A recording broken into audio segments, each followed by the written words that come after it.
Hello friends, আজকে তোমাদের যে গল্পটি শোনাবো সেই গল্পটির নাম হচ্ছে পরীর জাদুর লিপস্টিকের গাছের। তো চলো বন্ধুরা দেখে আসি আজকের গল্পটি। নাতাশা নামক একজন মেয়ে ছোট্ট একটি গ্রামে তার মায়ের সঙ্গে বসবাস করত। নাতাশার মা অন্যের বাড়িতে কাজ করে নিজেদের সংসার চালাতো। ধীরে ধীরে সময় কেটে যায়। সময়ের তালে নাতাশা বড় হয়ে যায় আর এখন তার বিয়ের বয়স হয়েছে। নাতাশার মা সব সময় নাতাশার বিয়ে নিয়ে চিন্তিত থাকত, কিন্তু নাতাশার মায়ের কাছে এত টাকা ছিল না যে সে তার মেয়ের বিয়ে দিতে পারবে। মা নাতাশা, এখন আমার মনে হয় যে এখন থেকে আমার বেশি পরিশ্রম করা উচিত। আমি এত কিছু করার পরেও তোমার জন্য কিচ্ছু করতে পারছি না, তাই ভেবেছি আজ থেকে আমি ওভারটাইম কাজ করব আর তোমার জন্য টাকা জমাবো। আমি খুব তাড়াতাড়ি একটা ভালো বাড়িতে সম্বন্ধ দেখে খুব তাড়াতাড়ি তোমার বিয়ে দিতে চাই, যেন তুমি হাসি খুশিতে নিজের বাড়িতে থাকতে পারো। আমার মতো অভাবের মুখ যেন তোমার দেখতে না হয়। মা, তুমি এত বেশি পরিশ্রম করো, তাই তোমার এখন আর এর থেকে বেশি পরিশ্রম করার কোনো প্রয়োজনই নেই। আর হ্যাঁ মা, আমি এখন কোনো বিয়ে টিয়ে করতে চাই না।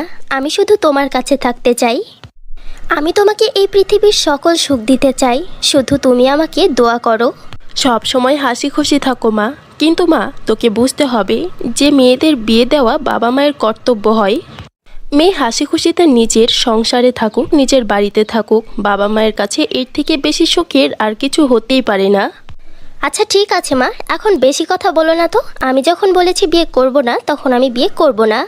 আর শোনো মা, এখন তোমারও কোনো বাড়িতে কোনো কাজ করার কোনো প্রয়োজনই নেই। কাজ করার প্রয়োজন নেই? কি বলছো তুমি এটা? মা, কাজ না করলে খাবো কি আমরা? আরে মা, তুমি এত চিন্তা করছো কেন? একটা গুড নিউজ আছে। আমি একটা জব পেয়ে গেছি। আমার বান্ধবী আছে না কাজল, ও লিপস্টিকের দোকানে আমার জব হয়েছে। আর প্রতি মাসে বেতন পাবো পুরো 10,000 টাকা করে। তাই বলছি মা, তোমার এখন চিন্তা করার আর কোনো প্রয়োজন নেই। কি সত্যি? এটা তো অনেক ভালো কথা। হ্যাঁ মা, সত্যি। এখন দেখো, সব কিছু অনেক ভালো হবে। আমি সারাদিন খুব পরিশ্রম করব, আর আমি আমার পরিশ্রম এবং সততা দিয়ে সকলের মন জয় করে নেব। অনেক দূরে এগিয়ে যাও মা, অনেক সফলতা অর্জন করো। পরের দিন থেকে নাতাশা কাজলের শপে কাজ করতে শুরু করে। সে তার ভালো ব্যবহার, সততা এবং নম্রতা দিয়ে সবার মন জয় করে নেয়। নাতাশার কারণে কাজলের সেই বাজারে সব দোকানের থেকে অনেক ভালো সেল হতো। সব কিছু বেশ ভালোই চলছিল। নাতাশাও অনেক খুশি ছিল, কিন্তু কেউ জানে না হঠাৎ করে তার খুশির ওপর কার নজর লেগে যায়। হঠাৎ করে কাজলের দোকানে কেউ একজন আগুন লাগিয়ে দেয়, আর পরের দিন নাতাশার বেতন পাওয়ার কথা ছিল। এদিকে পুরো দোকান পুরো একদম ছাই হয়ে যায়। এটা দেখে কাজল নাতাশাকে বলে, তুমি আমার সব কিছু বরবাদ করে দিলে। আমি খুব ভরসা করে তোমার ওপর আমার দোকান ছেড়ে দিয়েছিলাম। একটা সামান্য দোকানও তুমি ঠিকভাবে সামলাতে পারো না। এখন বেরিয়ে যাও এখান থেকে। দ্বিতীয়বার তোমার অপয়া মুখটা আর আমাকে দেখাবে না। জানি না কোন কুবুদ্ধিতে তোমাকে এখানে রেখেছিলাম। আমি তো বরবাদ হয়ে গেলাম, লুটে নিল আমাকে। কিন্তু কাজল, এতে আমার তো কোনো দোষ নেই। আমি নিজেই অনেক অবাক। আমি তো বুঝতে পারছি না যে এসব হলো কিভাবে। চুপ করো। তোমার মতো গরিব মানুষদেরকে আমি খুব ভালোভাবে চিনি। রাতের বেলায় আমার দোকানের সব লিপস্টিক চুরি করে নিয়ে দোকানে আগুন লাগিয়ে দিয়েছো। এখন চলে যাও তুমি এখান থেকে। এখান থেকে সামান্য পরিমাণের কিছু তুমি পাবে না। নাতাশা কান্না করতে করতে বাড়িতে চলে আসে। নাতাশাকে বাড়িতে দেখে তার মা বলে, মা নাতাশা, এত তাড়াতাড়ি চলে এলি? স্যালারি পেয়ে গেছিস বুঝি? তুই এতদিন ধরে এত পরিশ্রম করেছিস, তোর তো বোনাস পাওয়া উচিত। এরপর নাতাশা কান্না করতে করতে তার মাকে সব কিছু খুলে বলে। সব কিছু শোনার পর নাতাশার মায়ের দিল যেন থমকে দাঁড়ায়। চিন্তা করো না মা, এতে তোমার কোনো ভুল নেই।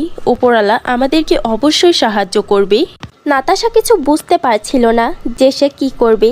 সে কান্না করতে করতে ঘুমিয়ে পড়ে।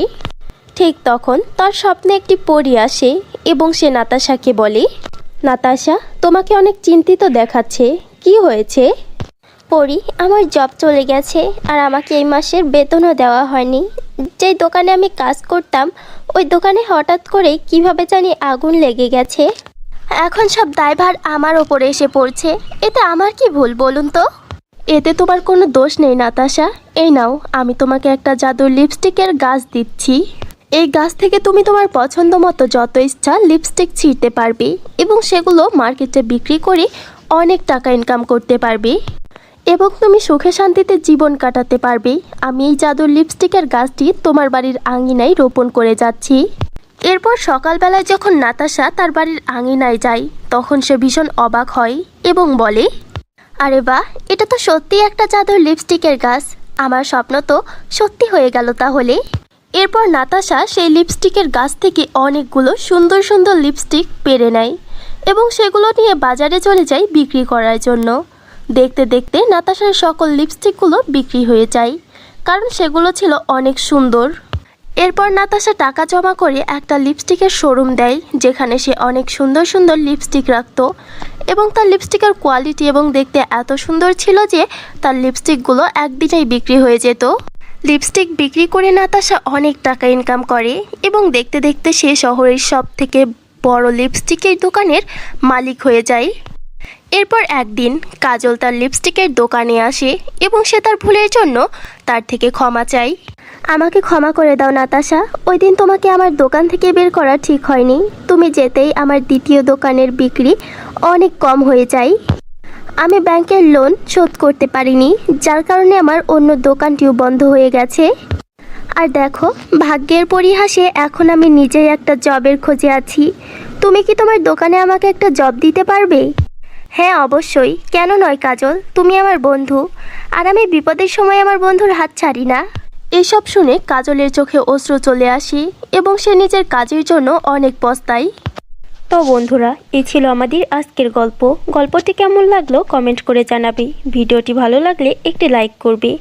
আর তোমরা যদি আমাদের চ্যানেলে নতুন হও তাহলে অবশ্যই আমাদের চ্যানেলটিকে সাবস্ক্রাইব করে পাশে থাকা বেল আইকনটি ক্লিক করে অল করে দিবে, যেন আমাদের নতুন নতুন ভিডিও তোমরা সবার আগে পেয়ে যাও। সো ফ্রেন্ডস, দেখা হচ্ছে নতুন কোনো ভিডিওতে নতুন কোনো গল্প নিয়ে। ততক্ষণের জন্য সবাই সুস্থ থেকো, ভালো থেকো এবং অবশ্যই নিজের শরীরের প্রতি খেয়াল রেখো।